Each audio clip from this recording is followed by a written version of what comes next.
오늘 함께 나눌 말씀의 제목은요, 아파야 생명이다입니다. 아파야 생명이다. 자, 본문으로 갈라디아서 4장 19절 말씀을 보겠습니다. 갈라디아서 4장 19절입니다.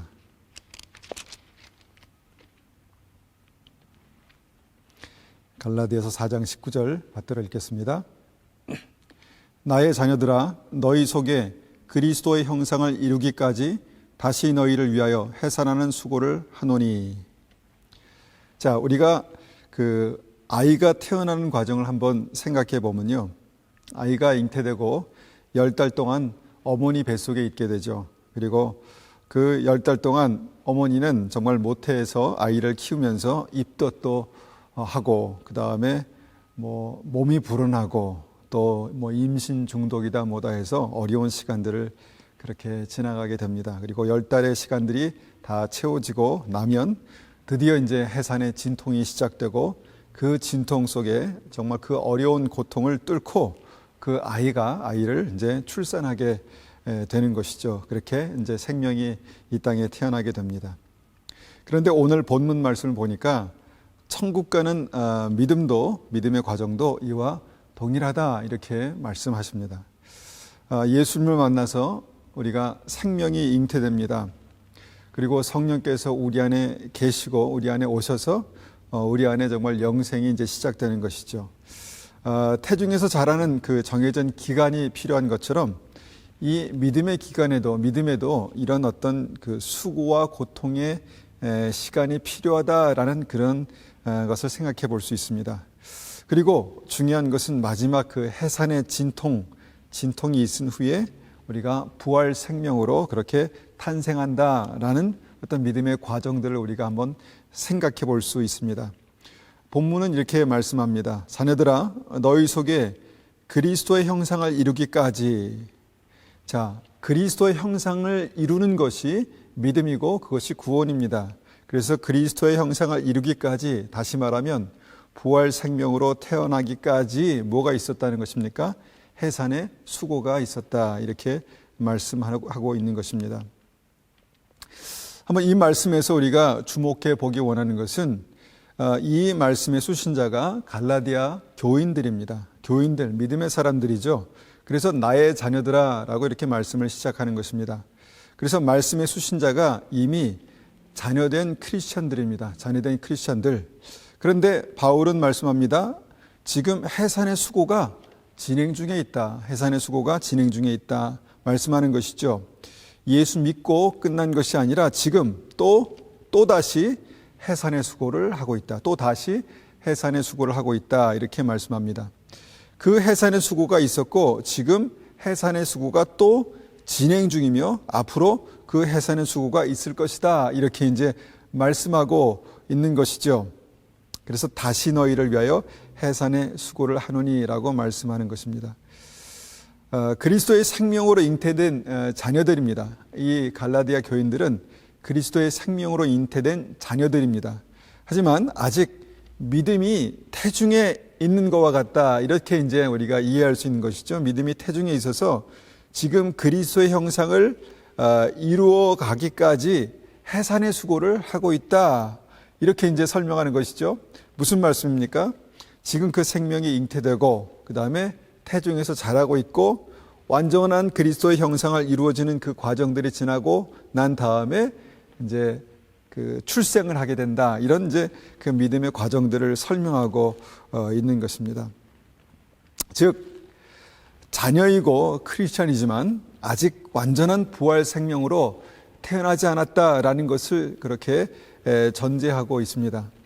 우리가 이것을 신학적으로 굳이 이제 부활 생명에 대해서 그것이 어떤 상태인가 이것을 지금 얘기하고자 하는 것이 아니라 그런 과정을 통해서 우리가 예수 그리스도의 완전하신 어떤 형상으로 그렇게 태어나게 된다라는 것을 우리가 한번 생각해 보자는 것이죠.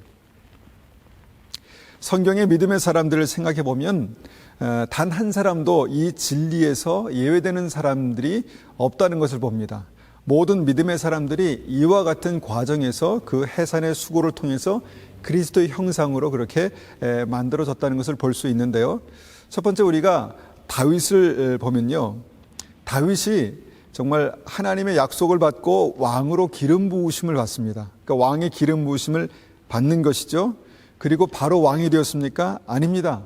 그 다윗에게 해산의 고통의 시간이 있었다는 것입니다. 그가 믿음의 싸움에서, 골리앗과의 믿음의 싸움에서 이긴 다음에 왕궁에 들어가죠. 그런데 왕궁에 들어간 다음에 바로 왕이 되는 것이 아니라 사울 왕, 현재의 왕에게 미움을 받게 됩니다. 미움을 받고 그 다음에 도망 다니고 또 여러 차례 죽음의 위기를 맞게 되죠. 그런 다음에, 이런 해산의 수고가 있은 다음에 드디어 이스라엘의 왕이 되었다는 것입니다. 중요한 것은 이것입니다.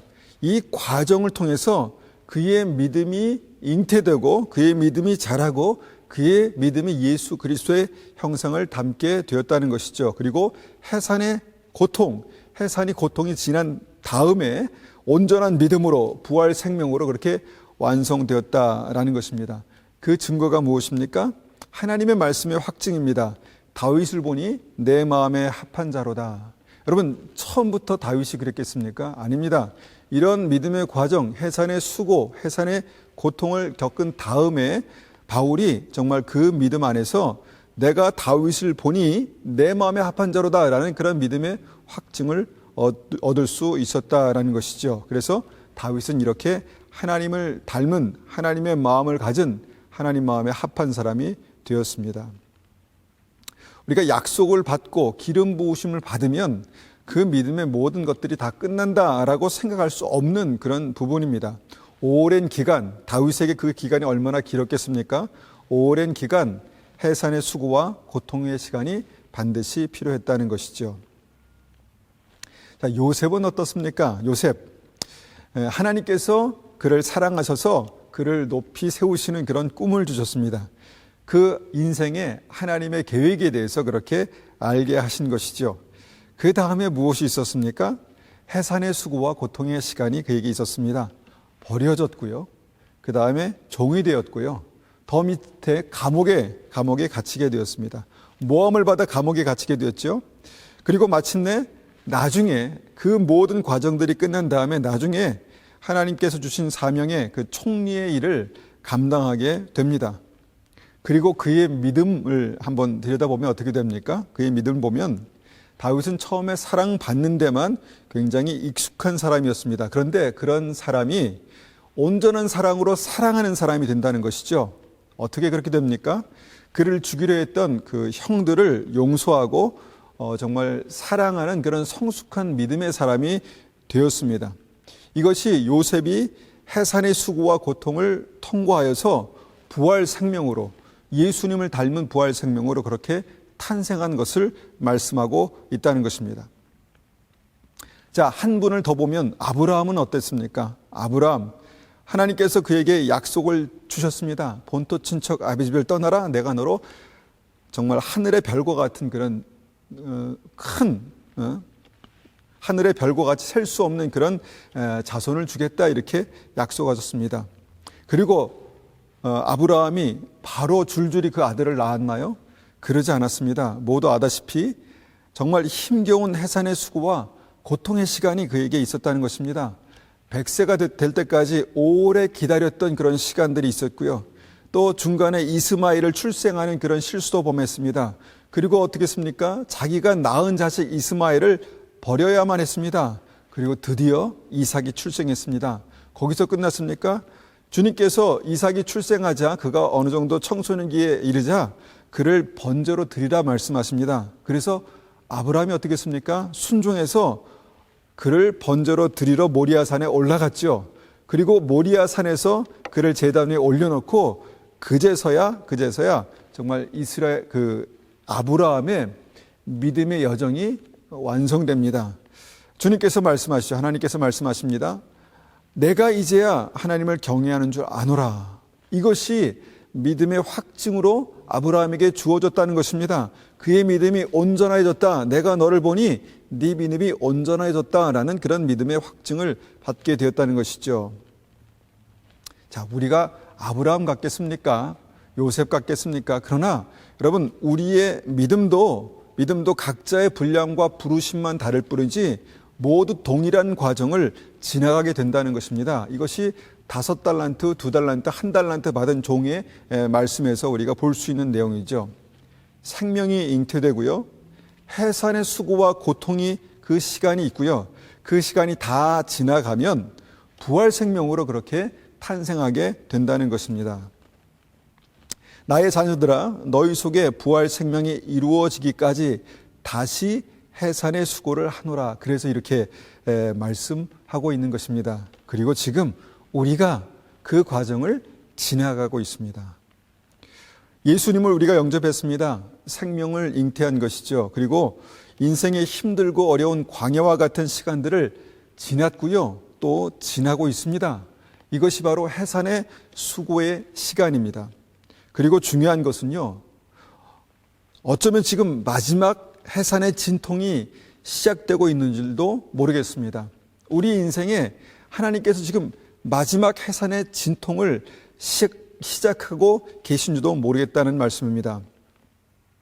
여러분, 온전한 믿음의 출산을 위한 마지막 해산의 고통은요, 요셉이 억울한 모함을 받고 차가운 감옥에 들어가는 그 시간으로, 아니면 욥의 고난과 친구들의 참소가 있는 정말 그 극심한 고난에 있는 고난의 끝의 시간으로, 아니면 아브라함이 모리아산에서 이삭을 드리기 위해 번제단을 쌓는 그 시간으로 우리의 삶 속에 각자의 믿음 안에 나타나게 될 것이다 라는 것입니다.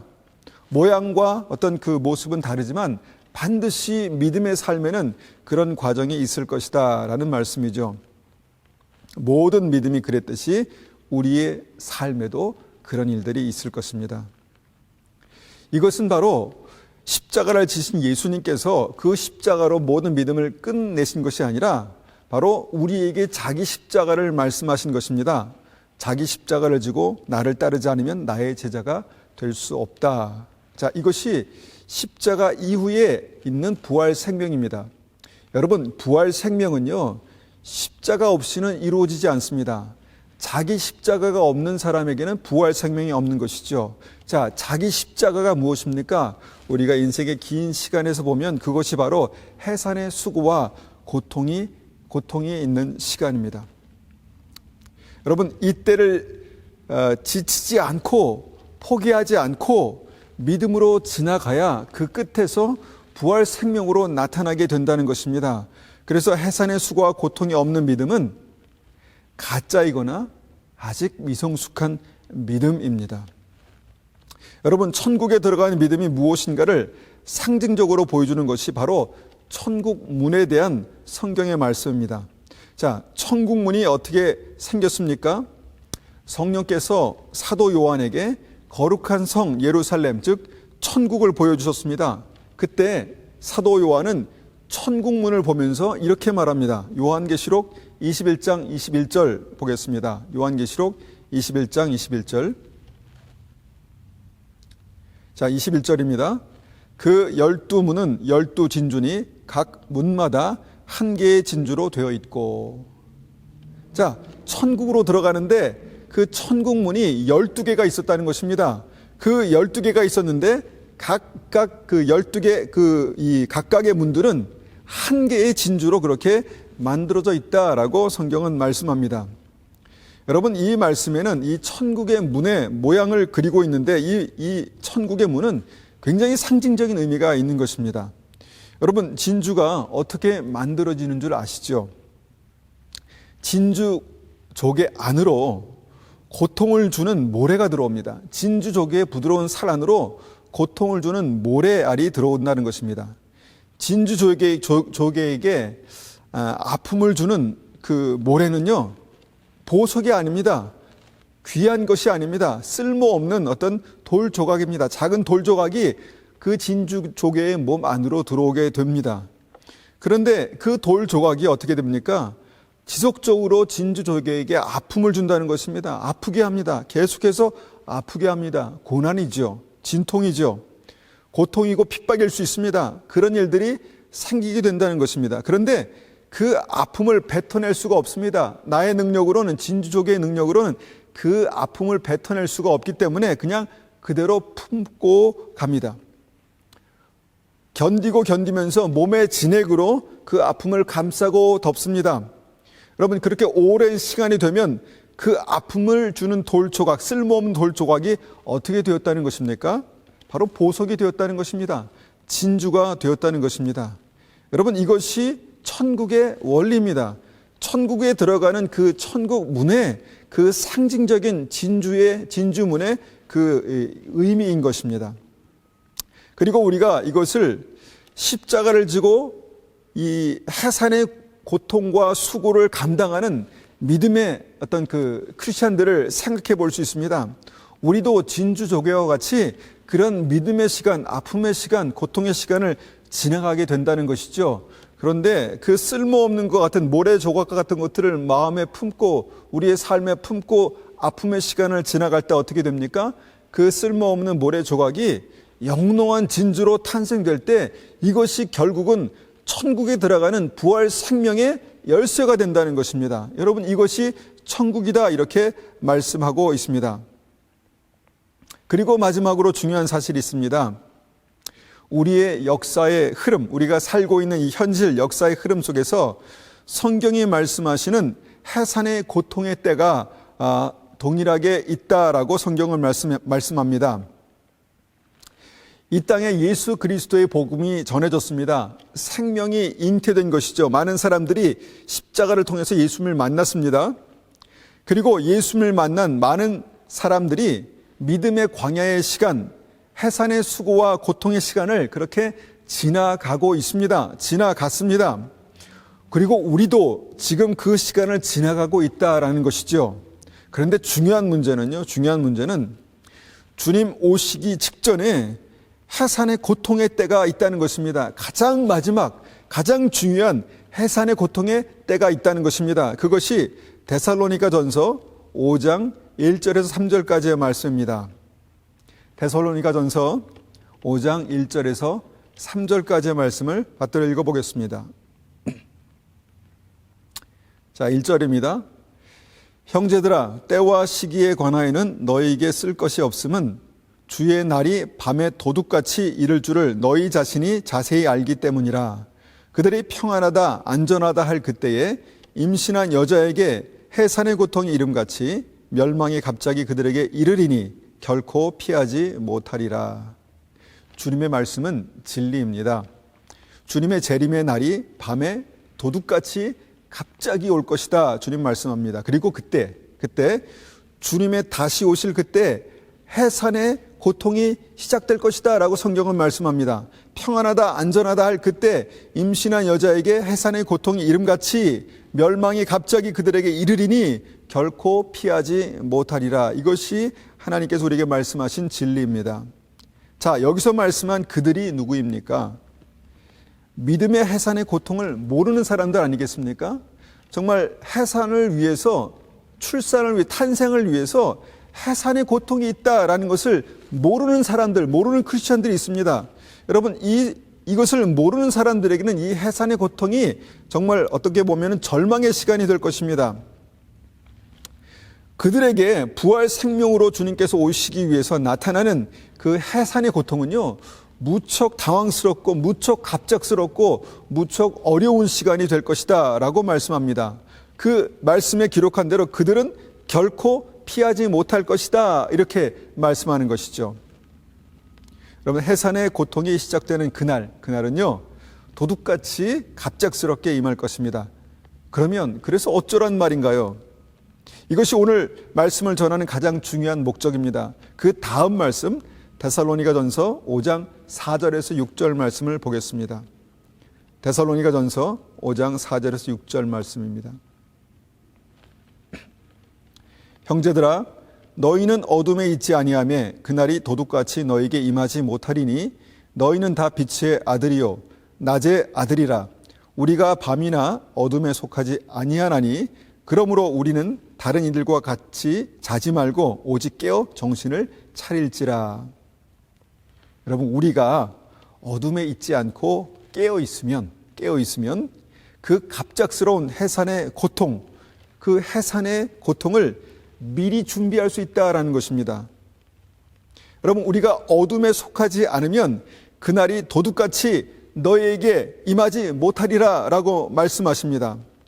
우리가 어둠에 속하지 않고 빛 가운데 있으면 갑작스런 해산의 고통이 오는 주님의 날, 마지막 때를 미리 준비할 수 있다라고 성경은 말씀합니다. 여러분, 이 말씀은요, 정말 시급하고 중요한 말씀입니다. 여러분, 어둠에 속하지 않는다는 말씀이 무엇입니까? 우리의 삶 가운데 구체적으로 그 악한 길에서 돌이킨다는 것입니다. 그 어둠의 길에서 돌이킨다는 것입니다. 매일마다 한 주를 계획하며 우리가 날마다 주님 앞으로 나아가 빛 가운데로 나아가는 그런 믿음의 어떤 일들이 필요합니다. 어둠의 일에서 돌아서는 아주 중요한 일들이 우리에게 필요하다는 것입니다. 여러분, 그러기 위해서요, 매일 주님 앞에 머무르며 기도하는 시간들이 정말 필요합니다. 여러분, 제가 믿음으로 기도할 때마다 이것을 생각합니다. 주님, 오늘도 제가 주님 앞에서 온전한 믿음으로 그렇게 날마다 생명의 빛 가운데로 들어갈 수 있도록 은혜 베풀어 주십시오. 저의 삶을 통해서 생명의 빛이 그렇게 정말 영광의 빛으로 나타날 수 있도록 도와주십시오. 제가 그렇게 날마다 기도합니다. 우리가 빛이신 주님께로 날마다 그렇게 들어가는 일들이 있어야 합니다. 나의 기도의 자리가 거기입니다.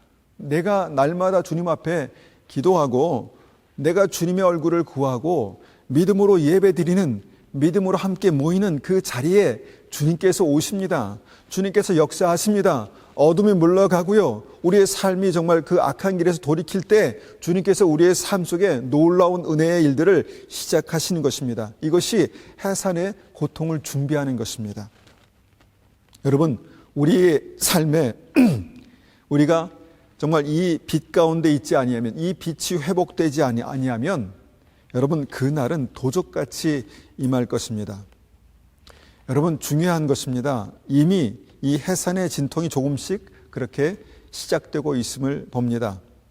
여러분, 이 땅에 그 해산의 고통이 조금씩 그렇게 시작되고 있다는 것입니다. 이 땅이 흔들리고 역사가 흔들리고 있습니다. 여러분, 우리가 깨어나야 합니다. 여러분, 지금 깨어나야 합니다. 우리의 기도가 살아나야 합니다. 지금 살아나야 합니다. 여러분, 그 일을 할 수 있을 때가, 그 시간이 많이 남아 있지 않습니다. 지금 바로 시작하셔야 합니다. 지금이 바로 그때입니다.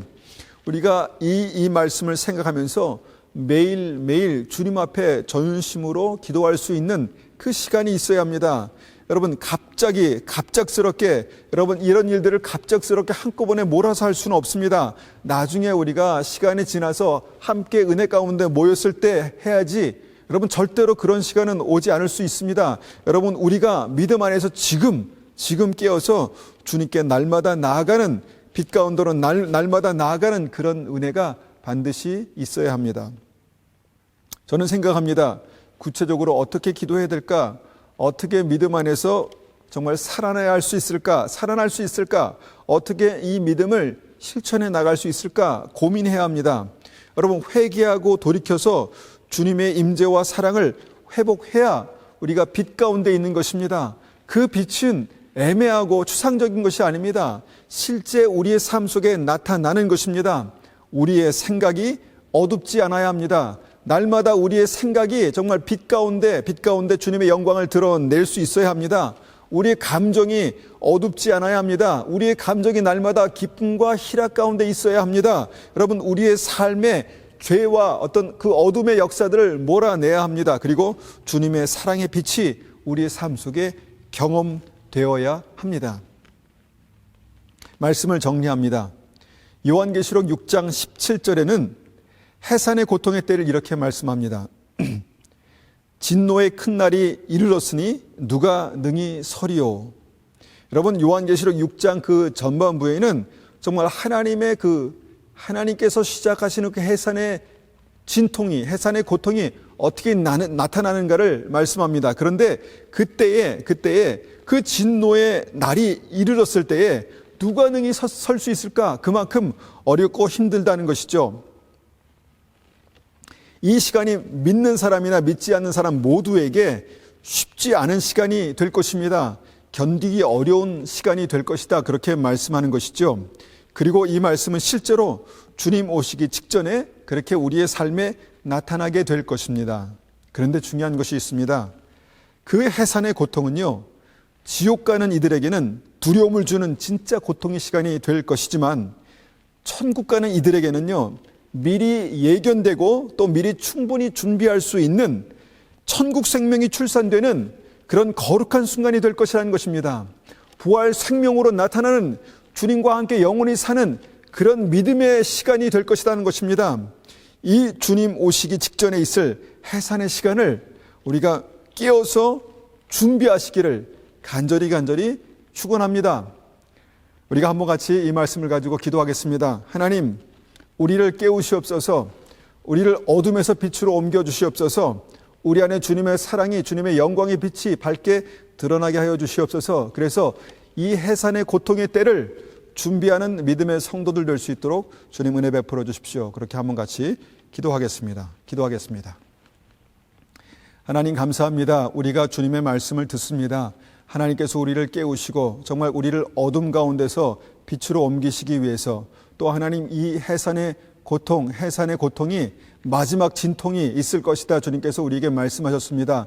우리의 삶 가운데도 있겠지만 하나님 역사 가운데도 있게 될 것입니다. 하나님 주님 오시기 직전에 하나님 바로 이런 해산의 고통들이 있을 것입니다. 하나님 우리가 그때를 지혜롭게 준비하는 자가 되게 도와주시옵소서. 믿음 안에서 깨어서 주님 오심을 기대하며 하나님 날마다 우리의 삶에 그 영광의 빛을, 주님의 그 생명의 빛을 회복해 나가는 믿음의 사람들 될 수 있도록 주님 은혜 베풀어 주시옵소서. 이 시간 간절히 기도합니다. 주님, 우리의 믿음이 다시 한번 주님의 말씀 위에 세워지게 하여 주시옵소서. 우리의 느낌과 우리의 신학이 아니라 하나님의 말씀 위에 세워지게 도와주시옵소서. 그래서 하나님, 우리가 주님 다시 오실 때 해산의 진통이, 해산의 고통이 본격적으로 시작될 때 하나님 우리의 믿음이 하나님 두려움에 사로잡혀서 지옥 가는 그런 믿음이 아니라 하나님 우리의 믿음이 주님 손에 붙들려서 영원한 하나님의 나라에 부활 생명으로 그렇게 들어가는 그런 믿음이 될 수 있도록 주님 역사하여 주시옵소서. 주님 이 시간